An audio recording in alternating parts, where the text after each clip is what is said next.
দেখুন, কেন্দ্রকে দেখুন কত পার্সেন্ট দিচ্ছে, কোথায় 40, কোথায় 4। এটা তো কমপক্ষে তুলনামূল্য হওয়া উচিত। আপনি যখন বলছেন তো একটুখানি সংকোচ হওয়া উচিত। আপনি কি শিক্ষা দিচ্ছেন, উচ্ছিষ্ট দিচ্ছেন নাকি কর্মচারীদের? তারা চাকরি পেয়েছেন পরীক্ষা দিয়ে, তারা পরিশ্রম করছেন। আপনার সরকারের যে বলছেন এগিয়ে বাংলা, এগিয়ে বাংলা, এগিয়ে বাংলা সরকার, নিজে যে তথ্য নিয়ে আসেন এ সবই কর্মচারীরা দেন। তার উপরে বড় কথা বলবেন আপনি ভারতবর্ষের নাকি 1 নম্বর রাজ্য। আমি জানি না কিছু 1 নম্বর, খালি দুর্নীতি ছাড়া তার কোথাও দেখি না 1 নম্বর।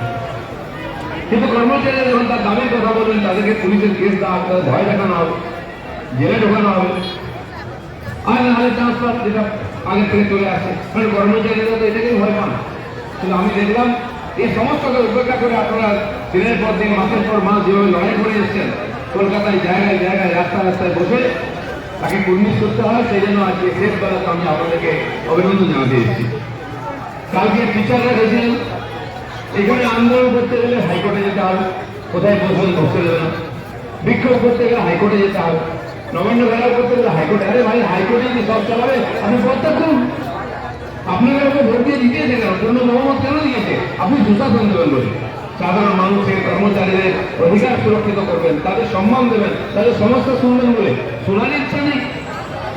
আমি শুনলাম শিক্ষা দপ্তরের কাজ দেখছেন কুণালবাবু, তিনি কুণালবাবু নাকি বসেছেন কর্মচারীদের সঙ্গে, যারা চাকরি করেন তাদের সঙ্গে। আগে বসেছিলেন অভিষেক বাবু।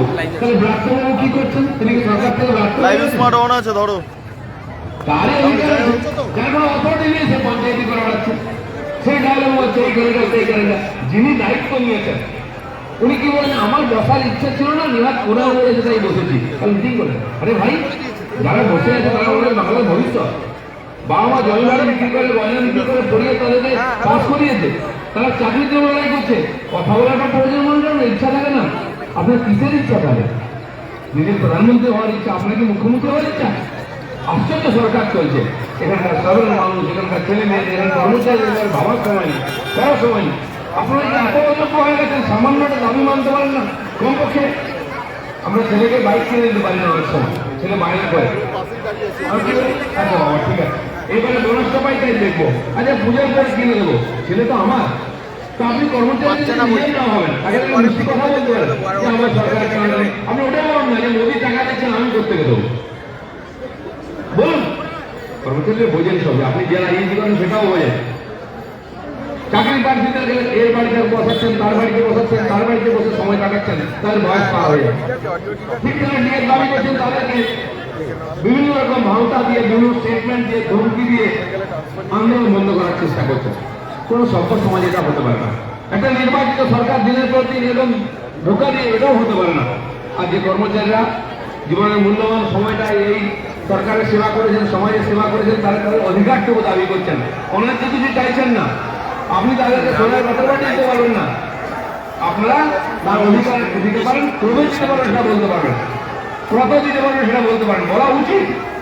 সে অধিকার আপনার আছে, সে দায়িত্ব আপনার আছে, সে অধিকারটুকু কর্মচারীরা চাইছেন, তাদেরকে সে আশ্বাসনটুকু দিন। 4% দেওয়াটা কোনো, এটা কোনো হিসাবের মধ্যে পড়ে না, এটা কোনো ভদ্রতার মধ্যে পড়ে না। খুবই অপমান এবং লাঞ্ছনার ব্যাপার এটা। আর সেটা আজকে বলতে আমরাও বাধ্য আছি। আমি আপনাদেরকে দিয়ে বাড়াতে পারবো না, কিন্তু আপনারা যে লড়াই যেদিন থেকে শুরু করেছেন, আমরা আপনাদের সঙ্গে ছিলাম, আছি, থাকবো। এই লড়াই ন্যায্য লড়াই, এটা অধিকারের লড়াই, এটা আপনাদের সাংবিধানিক লড়াই। মুখ্যমন্ত্রী বলছেন নাকি দিয়ে দেওয়ার কোনো কথা নেই, আপনারা বারবার কোর্টে গেছেন, হাইকোর্টে বলেছেন বিয়েটা আপনাদের অধিকার। সেই অধিকার আপনি আপনার অধিকারের জন্য আপনি দিল্লিতে গিয়ে ধর্ণা দিতে পারেন, মোদী কুশপুত্তলিকা দাহ করতে পারেন, এখানে রাস্তায় হাঁটতে পারেন। আর যেখানে একই দাবির জন্য, সামান্য ডিএর জন্য কর্মচারীরা আন্দোলন করছেন, ধর্ণা দিচ্ছেন, তাদেরকে পুলিশ দিয়ে পেটাবেন, কেস দেবেন, তাদেরকে জোর করে তুলে দেবেন রাত্রেবেলা। কি ধরনের জাস্টিস এটা? কি ধরনের সভ্যতা? কি ধরনের সমাজ? কি ধরনের শাসক? এই প্রশ্নের জবাব আজ হোক কাল হোক আপনাকে দিতে হবে। বারবার কর্মচারীদের মাথায় কাঁঠাল ভেঙে আপনি নির্বাচন পার হয়ে যাবেন। আমি জানি নির্বাচন হয় কিভাবে, পঞ্চায়েত নির্বাচন হয়েছে, আপনারাও করেছেন, যেটা অন্যায় তাই সেটাও আপনাদের করতে হয়েছে। আমার সঙ্গে ব্যক্তিগত কথা হয়েছে অনেকের সঙ্গে, বাধ্য। যাদেরকে বাধ্য করাচ্ছেন আপনার নির্বাচন জেতাতে, কেন তাদের অধিকারটা দিচ্ছেন না? তাদের কথা বলার প্রয়োজন মনে করেন না, এত দুচ্চার করেন কেন? আজকে এই দাবির জন্য সবাইকে রাস্তায় নামতে হয়েছে। যারা অফিসের চেয়ার টেবিলে বসে আর কাজ করার কথা, মানুষের অভিযোগ শোনার কথা, মানুষের সুশাসন দেওয়ার কথা, পরিষেবা দেওয়ার কথা, তারা আজকে এখানে নবান্নের সামনে রাস্তায় বসে আছে। যাদের মাস্টারমশাই স্কুলে বসার কথা, চেয়ার টেবিল নিয়ে ছেলে মেয়েদের পড়িয়ে মানুষ করে আগামী ভবিষ্যৎ তৈরি করার কথা, তারা টিয়ের জন্য বসে আছে। যে চাকরি প্রার্থীরা আজকে ছেলে মেয়েদের তৈরি করতে স্কুলে, তারা রাস্তায় বসে আছে বছরের পর বছর। এটা কি পশ্চিমবাংলায় হওয়া উচিত ছিল? গণতন্ত্র প্রেমী মানুষ আমরা অধিকারের জন্য লড়াই করি। মমতা ব্যানার্জি লড়াই করে আজকে জিতে এসছেন মানুষের ভোট নিয়ে, কিন্তু অন্যের অধিকারের বেলায় তিনি মুখ ঘুরিয়ে নিচ্ছেন। যোগ্য মুখ্যমন্ত্রী এটা কাজ নয়, শোভা দেয় না।